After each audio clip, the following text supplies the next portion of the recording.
The Secrets of Star Trek is brought to you by the StarQuest Production Network and is made possible by our many generous patrons. If you'd like to support the podcast, please visit sqpn.com/give. Hi, I'm Father Cory Sticha, and you're listening to The Secrets of Star Trek, where we discuss the hidden layers and deeper meanings found in all the Star Trek TV series, movies, and more.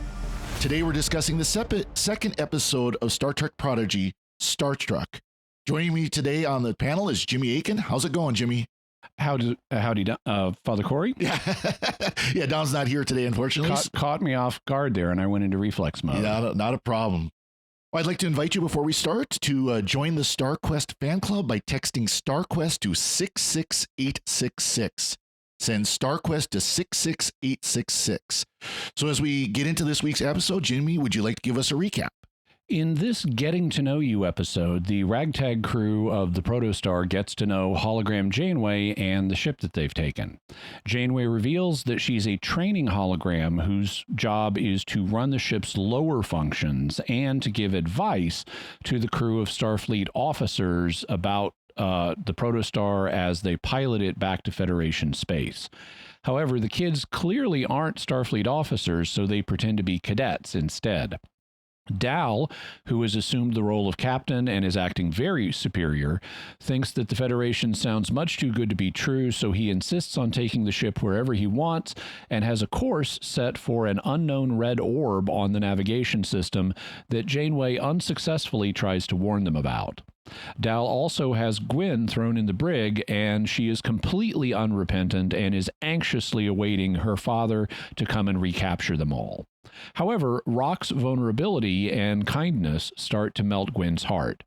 It turns out that the unknown red orb on the navigation system was a dangerous white dwarf drawing matter from a red giant star that is about to explode.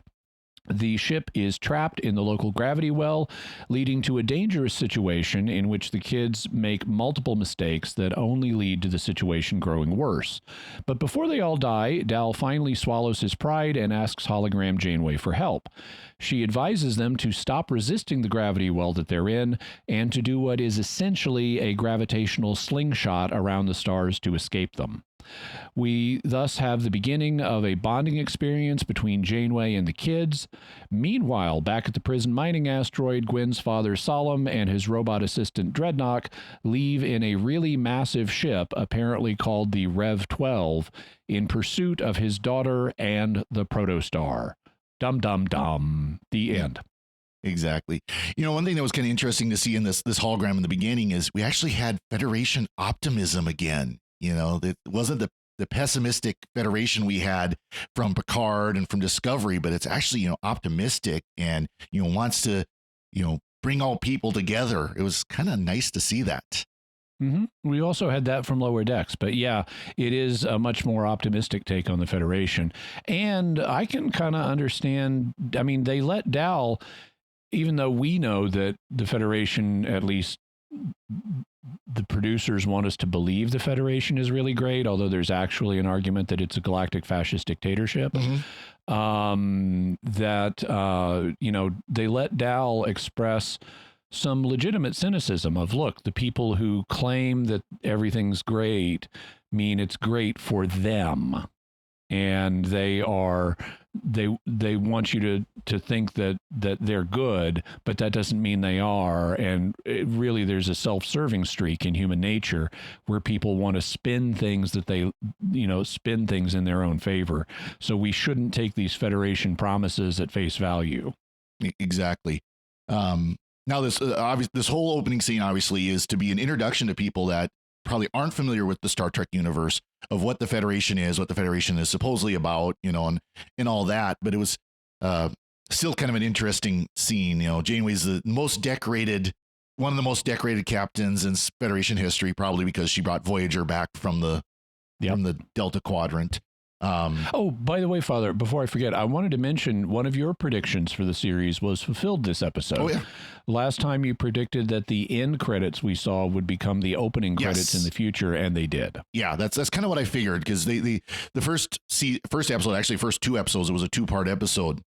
it just jumped right into the story instead of having the credits. So world's longest cold open. Yeah, exactly. Like the entire hour almost. One thing I got a kick of this later on, talking about Janeway's. Eventually, she has her coffee mug because, of course, you can't have Janeway without a coffee mug in hand. Eventually, and then of course, we're talking about the Federation, and they're exploring the ship. That's a big part of this episode. Is they're exploring the ship. They're learning more about it. We're learning more about the ship, and they get into the mess hall, and Jacob Pog finds out that the Federation no longer deals with currency. We got back to this thing of we no longer need money. Yeah, and the way she said it was very careful. Mm-hmm. It had been scripted in such a way, it's like we don't use traditional money or something like that. So they tried to acknowledge that there may be some equivalent, but it's not what Jankum Pog was expecting. And then when she says it in such a complex way, because they're in the mess hall, and Jankum Pog, the Tellarite, is hungry, and she says, well, use one of these replicators. And it's like, oh, Jankum Pog doesn't have any money. Mm-hmm. And she says it in this complex way, and he doesn't understand. So she has to gloss it with, it's free. Yeah. Which he orders something that sounds rather disgusting, but apparently Tellarites really enjoy it. Yeah. But it was interesting, again, to kind of see more of the ship, to get to kind of introduction to the ship. We get to see the crew quarters, which is pretty much a barrack style bunk room. See the captain's quarters. We get to see the engineering section. We'll talk with the 2 warp drives and some other drive that we don't know about yet. Yeah. One thing that I thought was interesting in the opening scene where Janeway's giving them the briefing about the Federation, she's showing like a map. Mm-hmm.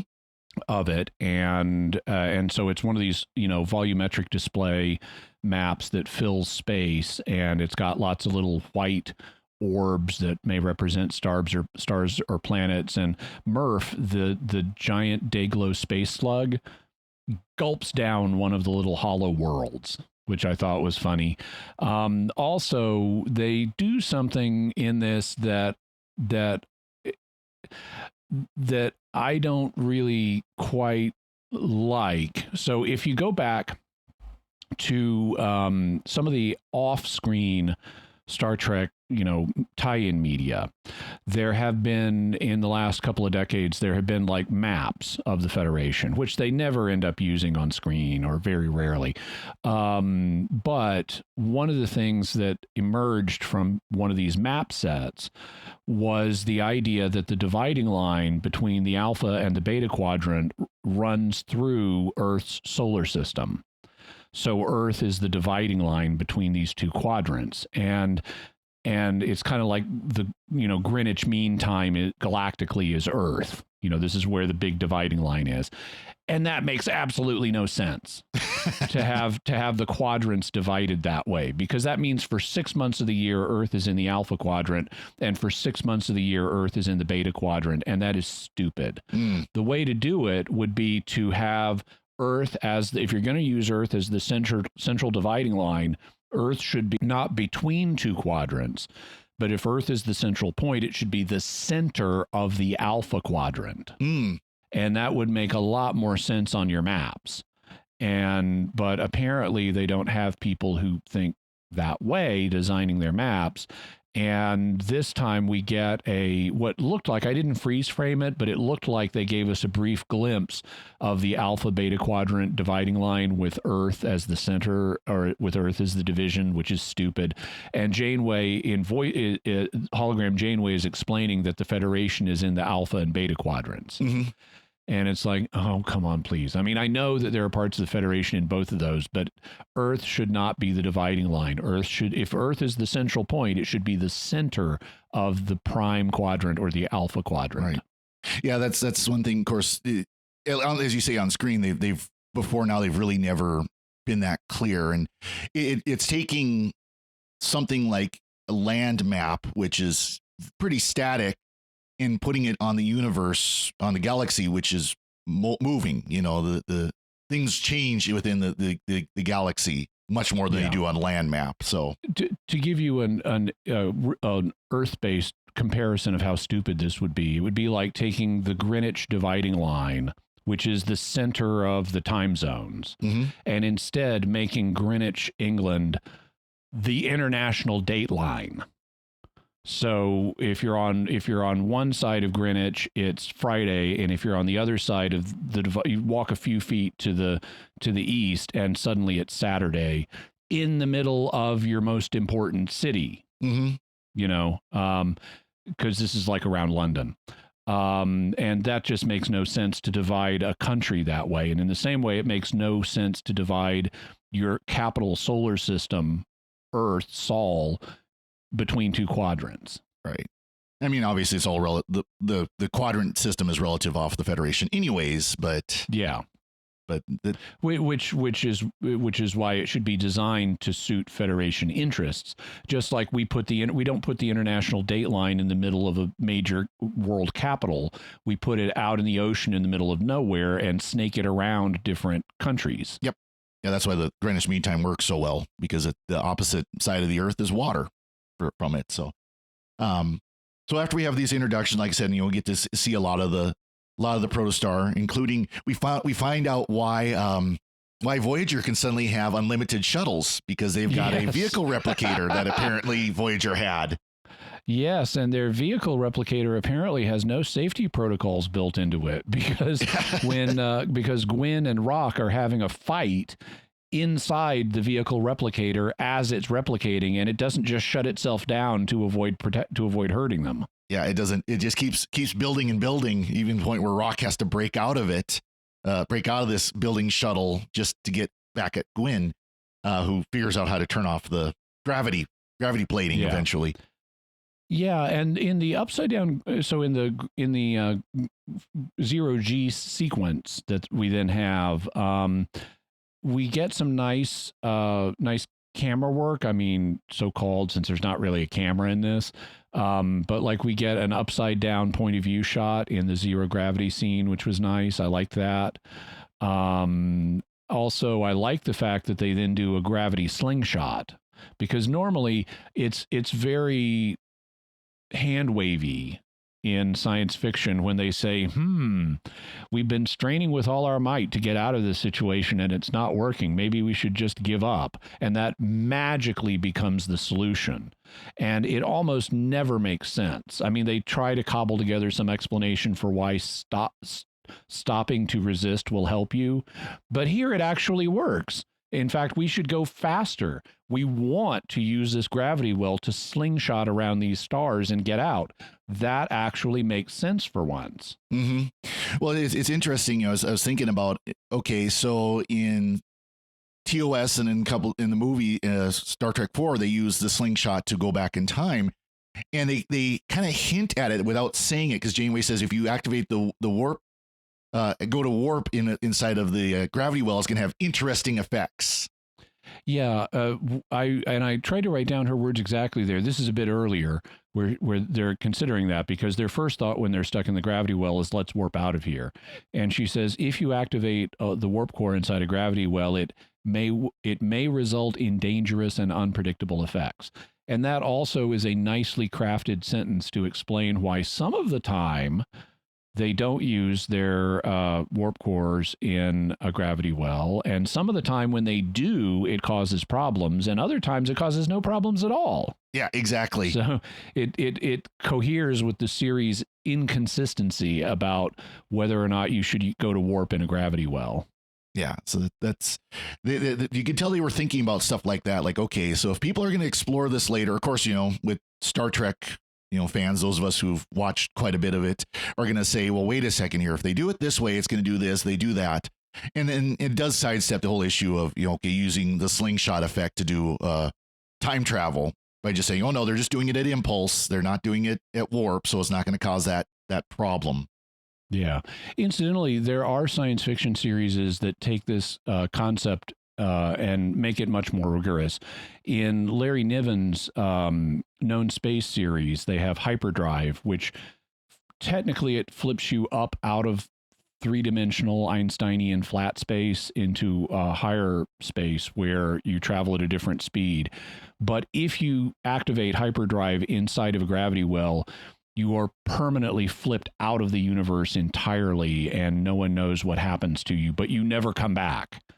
And so if you turn on, and there's even suspicions that maybe there are creatures that dwell in hyperspace in a gravity well that will eat you. There's one novel that actually suggests that is true. Oh, wow. But in any event, in known space, if you activate a hyperdrive in a gravity well, you never come back.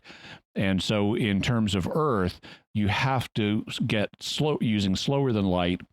You have to get out past Neptune before you can turn on your hyperdrive. Ah, very cool. Yeah, that's one of those series I haven't checked out yet, but it's on the list somewhere, the big long list of books to read. So now that we've kind of had the exploration of the ship, now we get Dal, who he's going to be the captain. He found the ship. He's the one who's going to be in charge. He's the one who's going to tell you everything. And that was obvious from the first episode, although I predict that in the future, Gwyn will challenge him for that. Yeah, exactly. I think we're going to definitely see her, as we kind of talked about last episode, that she's gonna change and she's going to become a part of the crew, and we kind of see that starting. But Dal, immediately hologram Janeway says, well, you want me to set a course for the Federation? He's like, no, absolutely not. They're just as bad as the people. Obviously, going off of his experiences of the mines, they're just as bad. They just want to control just as much as the diviner did. So we're going to go this way instead. And of course, makes mistakes after mistakes after mistakes doing this. Mm-hmm. One thing that also connected with Dal, early on in the episode, Zero is the Medusan character. And a telepath, and Zero casually reads people's minds. And at one point, he's trying to read Dal's mind and having trouble. And then all of a sudden, he's like, oh, I see what you mean, because Dal is avoiding something for some reason. And we're never told what that reason is.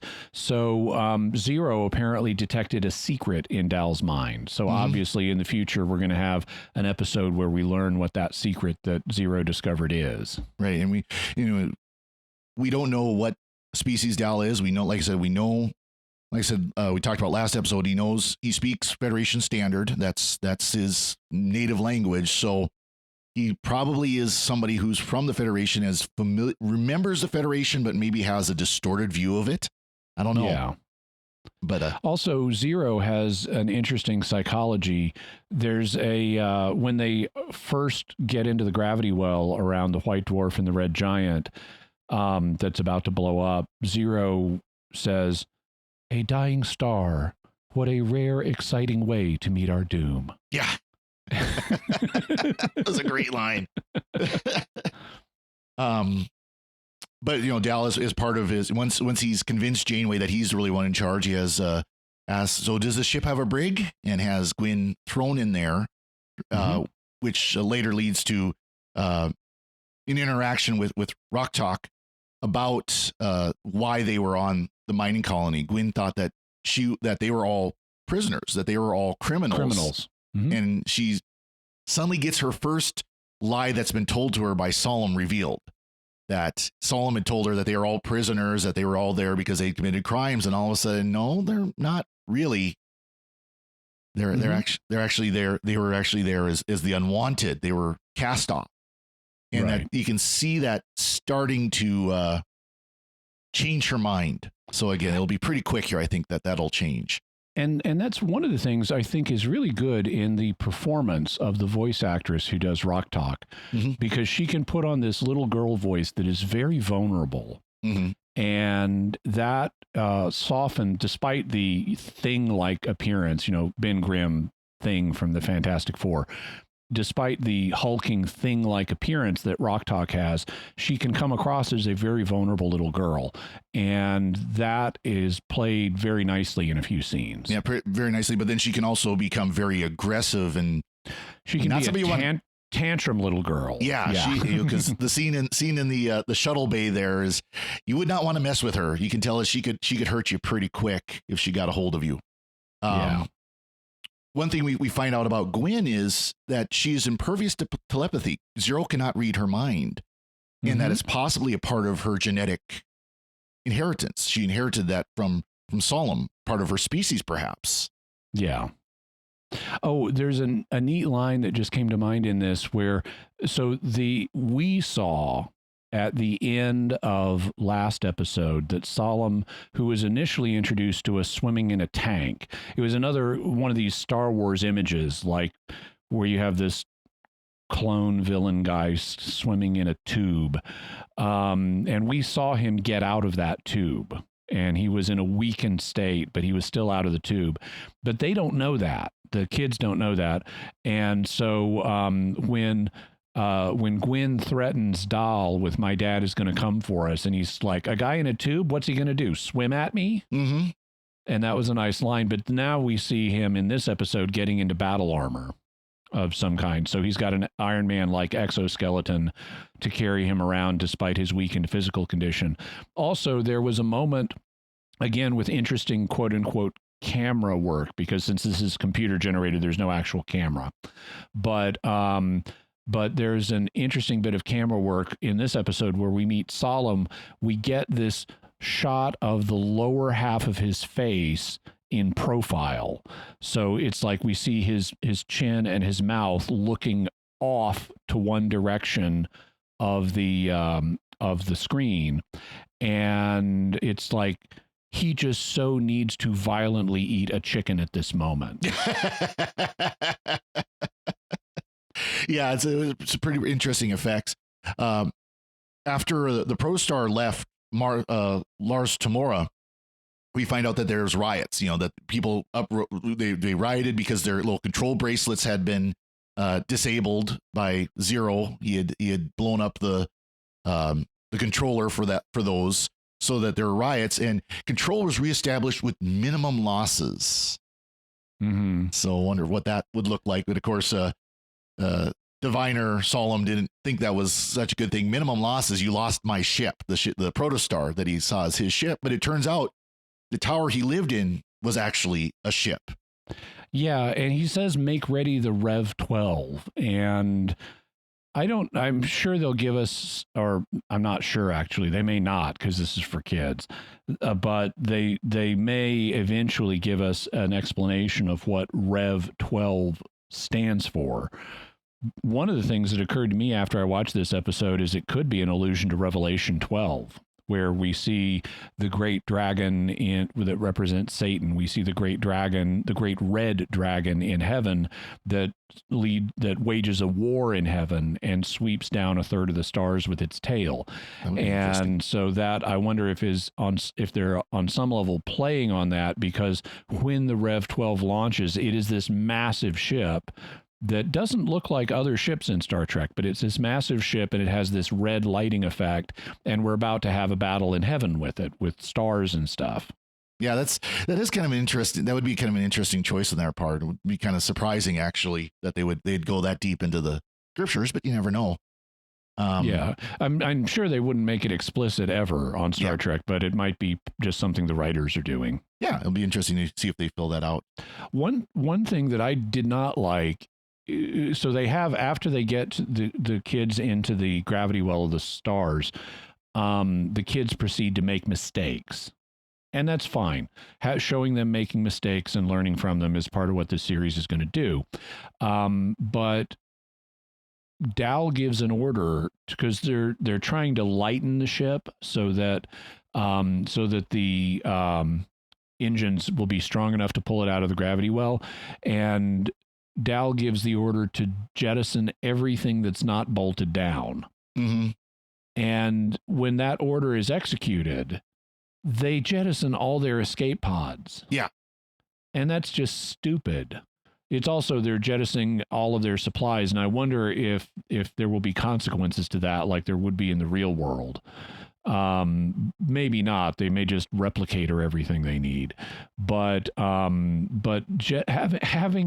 a jettison the escape pods is just, that's dumb. That should not work on a general lighten the ship order.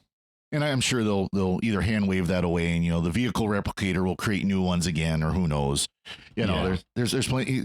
You don't need to have a kids show for Star Trek to do that too. So I mean, yeah. One thing I did like, though, is in the opening sequence where we have Janeway meeting the kids, she identifies Jankompog as a Tellarite. And he is, he initially is complaining about her and how hideous she is and how she has this hideously smooth forehead. And she says, well, you're no Prince Charming yourself, Tellarite. And then that prompts him to like her.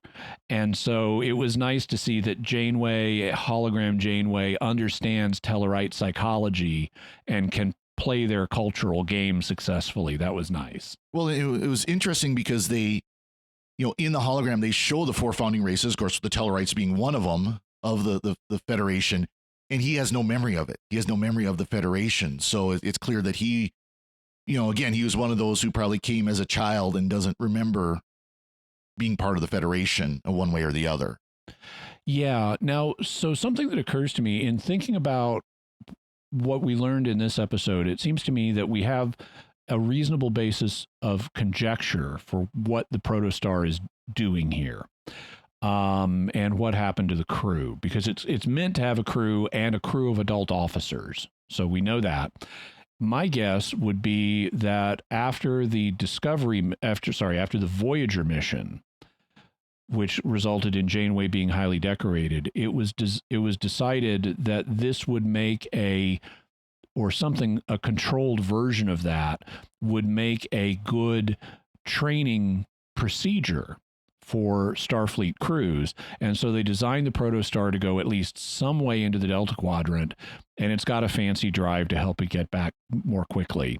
But to go some way into the Delta Quadrant and then let a crew of adult officers as part of some training program pilot it back with assistance from a hologram version of the captain who originally did the mission. And so that presumably is what the protostar is doing in the Delta Quadrant. And presumably the reason that we have all these Alpha Quadrant races here in the Delta Quadrant is they are the kids of the original crew. And so the original crew could be dead, and these are their kids, or it could be that that they're at some point going to have a rescue mission for their parents at the series end, or something like that. That's very, very possible. So it'll be interesting to see how they play that out. We also see the Cation child again in this episode. Doesn't have any lines, but we see the Cation on the mining asteroid still continuing to do stuff. Just one last thought on, so since this is a kid show, it fits the format of a lot of kid shows of having a single recurring villain. At least it's set up that way so far, where Solemn and his assistant Dreadnought are the recurring villains. And that's something that is kind of a trope in children's drama television. I mean, I remember all kinds of Saturday morning cartoons where, okay, G.I. Joe is always fighting Cobra. The Galactic Guardians, whatever, are always fighting this person. And on Lidsville, they're always dealing with Hoodoo. And I find this a little limiting. I don't think kids need to, I guess the reason is, or part of the reason is, they don't want to overtax kids by having a different villain every week who they have to introduce and whose motives have to be explained. But I don't think that's true. I mean, as a kid, I could watch Star Trek and they had a different villain every week. And it's not Klingon General Kor every episode of the original series that they're fighting or running away from. Lost in Space was a kid show, and they didn't have a recurring series villain like that. And Land of the Lost did not have, they had the Sleestack, but they weren't the villains in every episode. And so I suspect that, I haven't really watched them, but I suspect that in some of the Star Trek animated series, or Star Wars CGI series, it's not one guy who's the big bad in every episode. So, I'm okay with having Solemn and Dreadnought here, but I've seen that formula of main big bad and assistant big bad used a lot in children's television, and it's not my favoritist thing. Well, admittedly, we're still kind of an introduction. This is like basically part 3 of the pilot or the introduction episode. And so it's possible they'll expand that out here in the next couple of episodes, that they'll have an episode where they'll meet some other, like they'll run into the Kazon or something like that and have to deal with that. And it's also possible that, it will just be the Protostar versus the Diviner. Yeah. And hopefully not every episode. Hopefully they'll have some other stuff mixed in. Yeah, exactly. So one thing just wanted to mention is the intro hologram. They definitely call back to all the different series because they show different ships. And you got the NX-01, the NCC 1701, and the D Enterprises with shuttlecraft, the Galileo shuttlecraft being one of them, and D shuttlecraft. You see the Discovery, you see Voyager with a Voyager shuttlecraft, and you see the Defiant. So they made real clear callback to all the different series. By the way, these are ships you can see in other series type of deal. Mm-hmm. So... By the way, to close out, I gather we were closing out. Yeah. Oh, yeah. But we might want to comment on the title of this episode, Starstruck, because the natural meaning of it would be they're being starstruck by the appearance of Janeway, who is a star from Star Trek that we previously know. And so that could be an aspect of the title. But also, there's the White Dwarf and the Red Giant that are the big dangers in this episode. So they're in danger of striking those stars. Yeah, literally being starstruck, struck into by the star. Yeah. Well, we'd like to take a moment to thank our patrons who made it possible for us to create the secrets of Star Trek, including George U., Amy M., Robert H., and Father Stephen W. Their generous donations at sqpn.com/give make it possible for us to continue the secrets of Star Trek and all the shows at StarQuest. You can join them by visiting sqpn.com/give. That's it from us. What did you think of Starstruck? Let us know by commenting on the show at sqpn.com/trek or our Facebook page at facebook.com/StarQuestMedia, or send us an email to trek@sqpn.com. We'll be back next time when we'll be discussing the next new episode of Prodigy. Until Jimmy Akin, thank you for joining me in the secrets of Star Trek. Thanks, Tom. Thanks, Father Cory, and live long and prosper. And once again, I'm Father Cory Sticha. Thank you for listening to the secrets of Star Trek on StarQuest. And remember, a dying star, what a rare and exciting way to meet our doom.